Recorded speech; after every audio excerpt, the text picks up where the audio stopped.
여호와를 경외하며 그 계명을 즐거워하는 자가 누리는 실질적이고 영적인 복을 선포합니다. 의인의 삶은 단순히 물질적 풍요에 머물지 않고 은혜롭고 자비롭고 의로운 하나님의 성품을 세상에 비추는 빛의 역할을 감당합니다. 시인은 7절에서 의인이 가장 큰 특징으로 흔들리지 않는 견고함을 꼽는데, 이는 삶의 조건이 완벽해서가 아니라 오직 여호와를 신뢰함으로 마음이 확정되었기 때문입니다. 성도는 소문과 위기 앞에서도 두려워하지 않고 오히려 궁핍한 자들에게 재물을 나누어 주는 넉넉한 삶을 삽니다. 이 같은 의인의 의는 영원히 지속되며 하나님께 인정받지만 악인의 욕망은 결국 허망하게 사라질 뿐입니다. 시인은 하나님과 함께하는 자만이 누릴 수 있는 참된 평안과 영향력을 고백하며 우리를 경외의 자리로 초대합니다. 아멘. 그 아래 묵상 질문도 함께 읽겠습니다.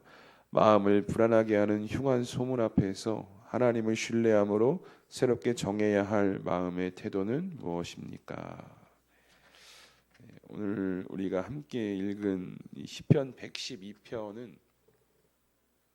이제 어제 나눴던 이 시편 111편과 완벽한 대칭을 이루는, 그러니까 쉽게 말씀드리면 이 쌍둥이와 같은 시가 바로 이 시편 111편, 112편의 시입니다. 그래서 어제도 이제 말씀드렸지만 시편 111편이 히브리어 답관체 형식으로 쓰여졌다라고 말씀드렸듯이 이 시편 112편도 22개의 히브리어 알파벳이 순서대로 이제 작성되어져 있는 이제 히브리어의 답관체 형식으로 이 시가 쓰여져 있습니다.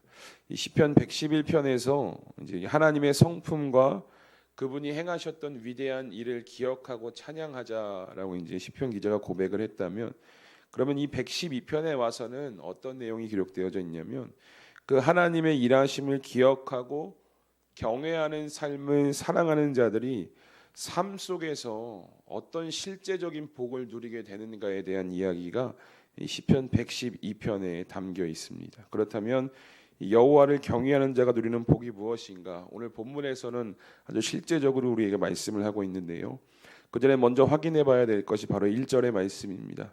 1절에 이렇게 고백을 합니다. 할렐루야, 여호와를 경외하며 그의 계명을 크게 즐거워하는 자는 복이 있도다. 아멘. 1절에서 먼저 이 시편 기자는 복 있는 사람의 두 가지 핵심적인 특징에 관해서 이야기를 하죠. 첫 번째는 여호와를 경외하는 자가 복이 있다라고 이야기를 하고요. 또 그의 계명을 크게 즐거워하는 자가 복이 있다라고 이야기를 합니다. 우리가 이제 여기서 말하는 경외함은 그러니까 단순히 하나님을 두려워하는 두려움만 이야기하지 않고요.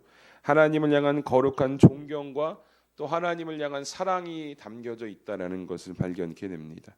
그런데 여러분, 이 경외라는 것은 그냥 내가 단순히 하나님을 두려워하고 하나님을 존경하고 하나님을 사랑한다에서 멈추지 않는다라고 오늘 시편 기자가 고백하고 있는 거예요.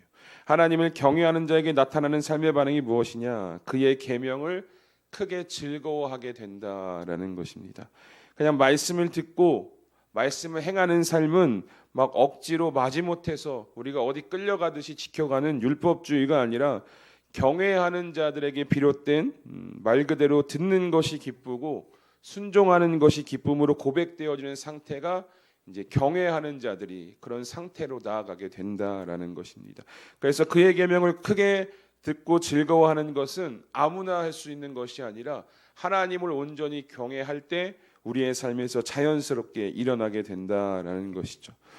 오늘 우리의 삶에도요, 여러분, 한번 우리가 돌아봐야 할 것은 우리가 하나님을 경외함과 또 그 경외함을 통해서 파생되어지는 이 말씀을 듣고 즐거워하는 삶이 우리의 삶 가운데 실제적으로 일어나고 있는가에 대해서 우리가 오늘 생각해 볼 필요가 있습니다. 바라기는 오늘 이 시편 기자의 고백처럼요, 여러분, 하나님을 경외함이 이 말씀을 즐거워하는 삶으로 이어질 수 있는 여러분들의 삶이 되셨으면 좋겠습니다. 누가 읽으라고 해서, 누가 순종하라고 해서 하는 것이 아니라 내가 하나님을 경외하다 보니까, 하나님을 경외한 자세로 살아가다 보니까 자연스럽게 이 말씀이 나에게 기쁨이 되고 즐거움이 되고 순종으로 이끌어가는구나라는 그 놀라운 경험을 오늘 하루의 삶 속에서 여러분 충분히 경험하시기를 주님의 이름으로 축복합니다. 그러면 이토록 하나님을 경외하고 말씀은 즐거워하는 사람이 어떤 복을 이 땅에서 실제적으로 누리게 될 것인가. 오늘 성경에서 시편 기자가요 자세하게 그 이야기를 하고 있는데요. 먼저 2절을 보면 이렇게 이야기합니다. 그의 후손이 땅에서 강성하며 정직한 자들의 후손에게 복이 있으리로다. 아멘. 그러니까 여러분, 하나님을 경외하는 자들의 삶은요 그냥 한 세대로 끝나지 않는다라는 거예요. 그들이 누리는 복이 세대를 통해 이어지고 세대를 통해 전달되어져 간다라고 성경이 말씀하고 있습니다. 그러니까 경외함이 전달되어질 때 그의 가정과 자녀들에게까지 선한 영향력이 미쳐진다. 그것이 성경은 복으로 얘기하고 있다라는 것입니다. 여러분, 우리 가정의 다음 세대들이 정말 주님 안에서 복받는 삶을 살기를 원하신다면 먼저는 우리 자신부터 하나님을 경외하는 삶의 모습, 신앙적 모습이 있으셔야 되고요. 이 신앙적 모습, 하나님을 경외함이 그 다음 세대로 자연스럽게 이어지게 된다. 다른 게 복이 아니라 하나님을 경외하는 삶의 모습이 진정한 복이고 그것이 우리의 후손들에게 이어지게 된다라고 오늘 시편 기자는 고백을 합니다. 또 이어지는 3절을 보니까요 이렇게 이야기를 합니다. 부와 재물이 그의 집에 있으며 그의 공의가 영구히 서 있으리로다. 아멘. 이 하나님을 경외하면 부와 재물이 허락되어진다라고 이야기합니다. 그런데 사실 이 문장은 오늘을 살아가는 성도들에게 있어서는 굉장히 조심스럽게 느껴지는 이유가 있습니다. 왜냐하면 이게 자칫 잘못하면 기복신앙의 모습처럼 느껴지기 때문이에요. 그러니까 예수 믿으면 복 받는다, 예수 믿으면 부자 된다, 이런 이야기들이 이전부터 많이 기복신앙의 모습을 보여주었기 때문에 부와 재물이 그의 집에 있다라는 것이 사실은 굉장히 조심스러운 고백이기도 합니다. 그런데 우리가 잘 분별해야 될 것은 무엇이냐면 오늘 성경이 말하는 부와 재물은요 어떤 기복적 신앙에 대해서의 탐욕의 결과물로 성경이 이야기하고 있다라는 것이 아니에요.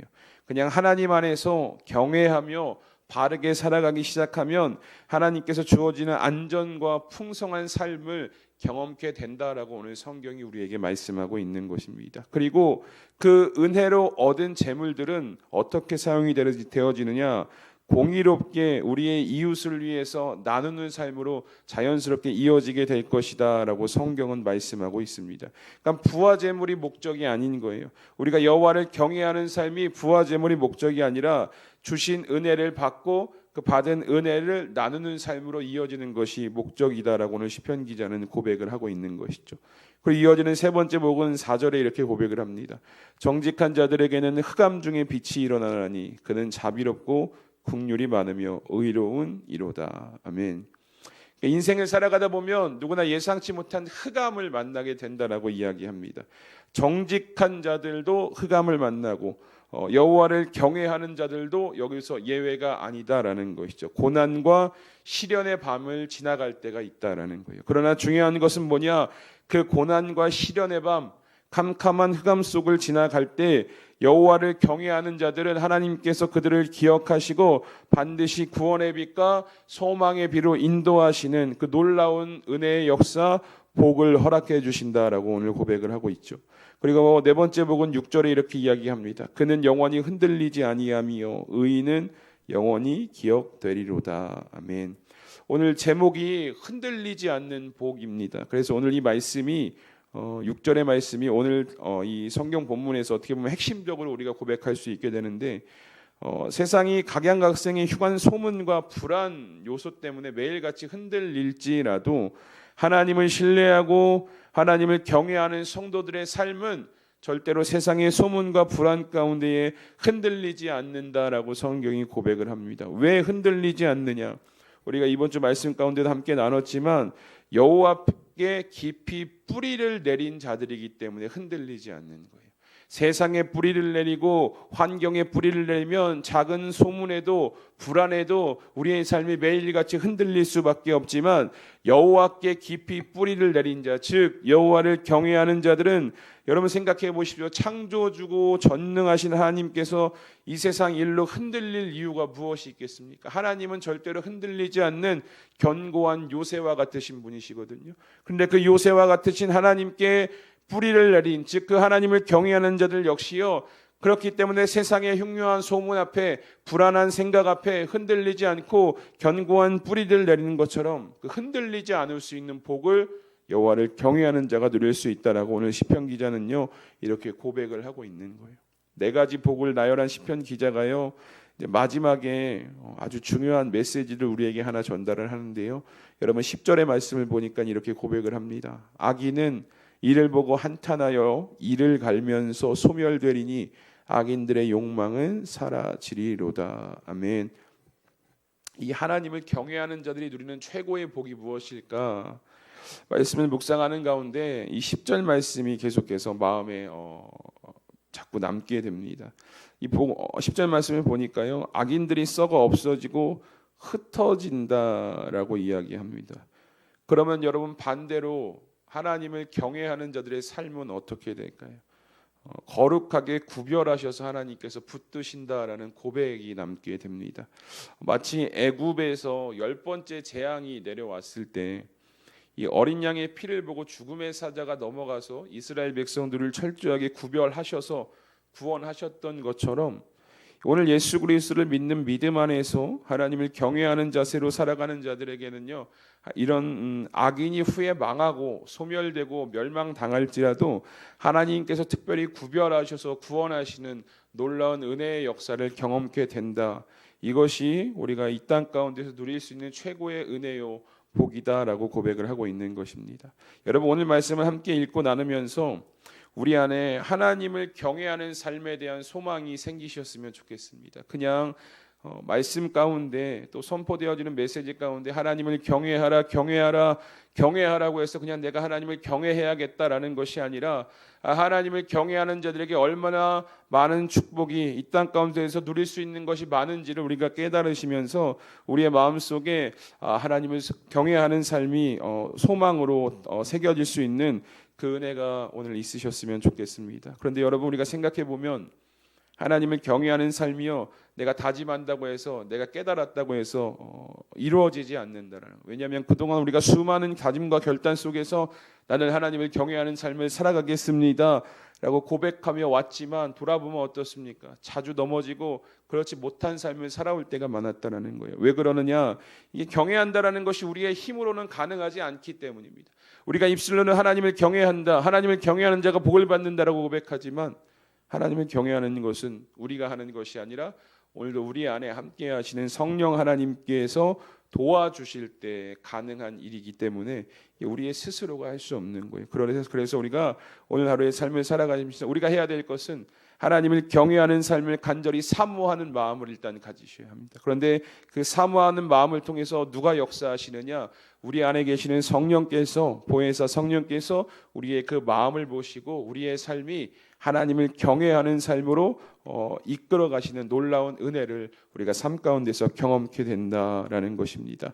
여기 계신 여러분들 모두가 오늘 시편 기자의 고백처럼요, 하나님을 경외하는 삶으로 나아가실 수 있기를 간절히 소망하며 또 경외하는 자들이 삶에서 누리는 그 은혜와 축복을 매일의 삶 가운데서 풍성하게 누리실 수 있는 우리 수암교회 성도님들의 오늘 하루의 삶이 되시기를 이 시간 주님의 이름으로 축복합니다. 우리 다시 한번 공동체 성경 읽기로 시편 112편의 말씀을 함께 읽도록 하겠습니다.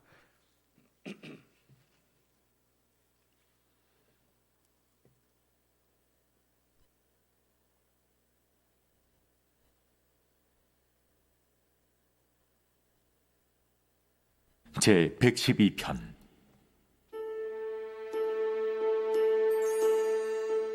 할렐루야. 여호와를 경외하며 그의 계명을 크게 즐거워하는 자는 복이 있도다. 그의 후손이 땅에서 강성하며 정직한 자들의 후손에게 복이 있으리로다. 부와 재물이 그의 집에 있으며 그의 공의가 영구히 서 있으리로다. 정직한 자들에게는 흑암 중에 빛이 일어나나니 그는 자비롭고 긍휼이 많으며 의로운 이로다. 은혜를 베풀며 구워주는 자는 잘 되나니 그 일을 정의로 행하리로다. 그는 영원히 흔들리지 아니하며 의인은 영원히 기억되리로다. 그는 흉한 소문을 두려워하지 아니하며 여호와를 의뢰하고 그의 마음을 굳게 정하였도다. 그의 마음이 견고하여 두려워하지 아니할 것이라. 그의 대적들이 받는 보응을 마침내 보리로다. 그가 재물을 흩어 빈궁한 자들에게 주었으니 그의 의가 영구히 있고 그의 뿔이 영광 중에 들리리로다. 악인은 이를 보고 한탄하여 이를 갈면서 소멸되리니 악인들의 욕망은 사라지리로다. 아멘. 우리 뒤에 말씀 기도 함께 보겠습니다. 1절 말씀입니다. 할렐루야. 여호와를 경외하며 그의 계명을 크게 즐거워하는 자는 복이 있도다. 아멘. 첫 번째 기도 제목입니다. 하나님의 말씀을 마지못해 지켜야 하는 의무가 아니라 내 영혼의 가장 큰 즐거움으로 삼게 하소서. 주님을 경외함이 내 삶의 중심이 되어 어떤 위기 앞에서도 흔들리지 않는 견고한 평강을 누리게 하소서. 아멘. 두 번째 9절 말씀입니다. 그가 재물을 흩어 빈궁한 자들에게 주었으니 그의 의가 영구히 있고 그의 뿔이 영광 중에 들리리로다. 아멘. 두 번째 기도 제목입니다. 이 땅의 교회들이 하나님의 자비하심을 닮아 소외되고 가난한 이웃들에게 아낌없이 도움의 손을 내미는 축복의 통로가 되게 하소서. 성도들의 나눔을 통해 세상 속에 하나님의 공의가 나타나고 어두운 사회 곳곳에 복음의 빛이 비치게 하소서. 아멘. 우리 두 가지 기도 제목 가지고 이 시간 함께 말씀을 기억하시면서 기도했으면 좋겠습니다. 하나님의 말씀을 마지못해 지켜야 하는 의무가 아니라 내 영혼의 가장 큰 즐거움으로 삼을 수 있도록 여호와를 경외하는 마음을 오늘 우리 가운데 허락하여 주시고, 또 이 땅의 교회들이 이웃들에게 아낌없이 도움의 손을 내미는 축복의 통로가 될 수 있도록, 또 거기에 속한 성도들의 나눔을 통해 세상 속에 하나님의 공의가 나타나고 복음의 빛이 밝게 비추어지는 역사를 허락하여 주시옵소서라고 우리 이 시간 두 가지 기도 제목 가지고 함께 합심해서 기도하며 나아가도록 하겠습니다. 다 함께 기도합니다. 하나님 감사합니다. 오늘도 우리를 기억하시고 이 새벽의 자리를 우리 인도하여 주셔서 함께 말씀으로 또 주님 앞에 설 수 있도록 은혜 주신 것 감사를 드립니다. 오늘 시편 112편의 말씀을 우리가 함께 읽고 묵상하고